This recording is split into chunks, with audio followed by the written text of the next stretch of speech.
The Galactic Defense Academy's lecture hall buzzed with anticipation as Professor Krell-9, a distinguished Vothari military strategist, prepared his presentation. His 4 eyes scanned the diverse assembly of cadets from 17 different species, all eager to learn about the galaxy's most unpredictable species, humans. Today, Krell-9 announced, his mandibles clicking with authority, we discuss threat assessment and neutralization protocols for Homo sapiens. In the back row, Lieutenant Marcus Rivera of the Terran Alliance sat quietly, arms crossed, watching with mild amusement. He'd been invited as an observer to this interspecies military exchange program, though he suspected the real reason was to show off the Academy's intelligence on humanity. The human body, Krell-9 began, projecting a holographic anatomy chart, is remarkably fragile. Their homeworld gravity is a mere 1g, laughable compared to our Vothari 2.3g standard. Their skin tears easily, bones break under modest pressure, and their single heart. He paused dramatically, is their greatest weakness. A Kryn cadet raised a crystalline appendage. Professor, what about their military capabilities? Primitive, Krell-9 replied dismissively. Their reaction time averages 250 milliseconds, painfully slow. They require 8 hours of unconsciousness daily, leaving them vulnerable for a third of their lives. They can survive only minutes without oxygen, days without water, weeks without food. By galactic standards, they are biological disasters waiting to happen. Marcus suppressed a smile, taking notes on his data pad. Tactically, the professor continued, humans are predictable. They panic under pressure, their fear response flooding their systems with hormones that impair judgment. Standard protocol, isolate them from their group, exploit their psychological need for social connection, and they collapse mentally before physical confrontation is even necessary. A Dahlgren warrior, built like a walking tank, rumbled a question. What of their combat doctrine? Straightforward and unsophisticated, Krell-9 answered. They favor loud projectile weapons, compensating for their weak physical strength. Their military tactics rely heavily on technology because biologically, they cannot compete. Remove their tools, and they are harmless.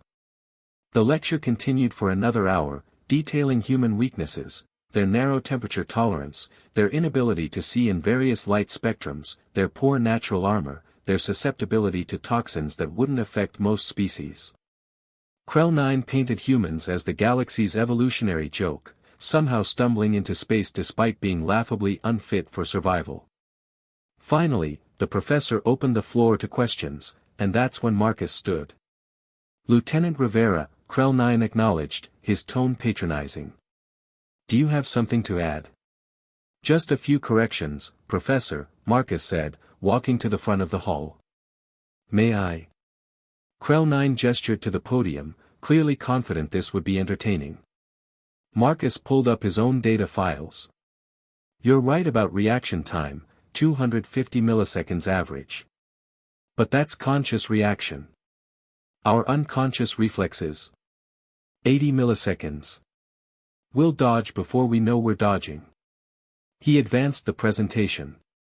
Yes, we need 8 hours of sleep. But we're the only known species that can systematically deny ourselves that need. Human soldiers have operated effectively for 72+ hours without rest. We call it adrenaline. We call it willpower. Try keeping a Vothari awake for 2 days, they become catatonic. The room had gone very quiet. Our fear response. You called it a weakness.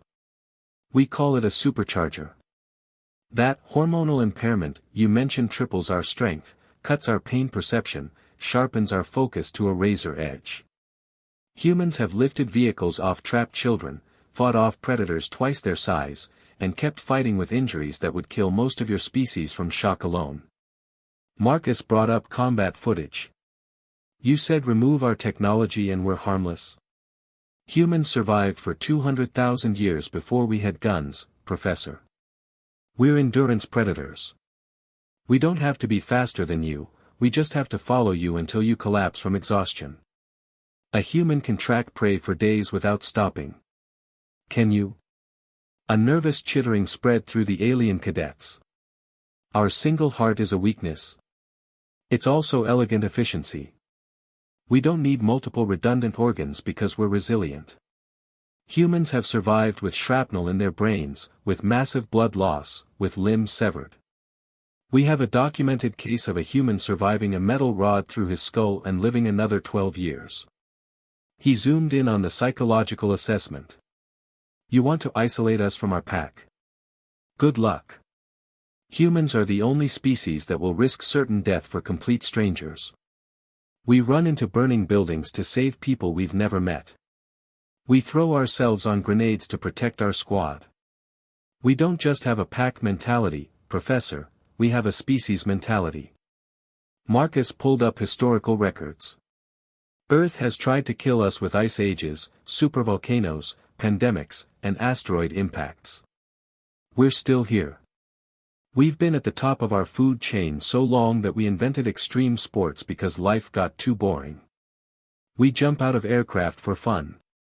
We invented hundreds of ways to kill each other and then felt bad about it and created rules for war. The Dahlgren warrior leaned forward, fascinated. You think our tactics are unsophisticated? We invented nuclear weapons and were so terrified of ourselves that we created international laws to control them. We're the only species that weaponized splitting atoms and then had the restraint not to destroy ourselves. That's not primitive, Professor. That's terrifying. Marcus looked around the room. Here's what your threat assessment should say: humans are Category 1 Deathworlders who evolved by being too stubborn to die. We turned our weaknesses into advantages. Our fragile bodies made us inventive. Our fear made us courageous. Our short lives made us ambitious. And our tendency to pack bond means we'll adopt anything, even former enemies, and fight to the death to protect them. He returned to his seat. Don't teach people how to kill a human, Professor. Teach them how to make sure they never have to try. The lecture hall remained silent for a long moment.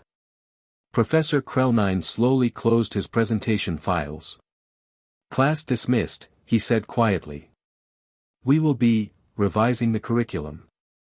As the alien cadets filed out, many of them gave Marcus a wide berth, viewing the smiling human with newfound respect, and just a touch of fear.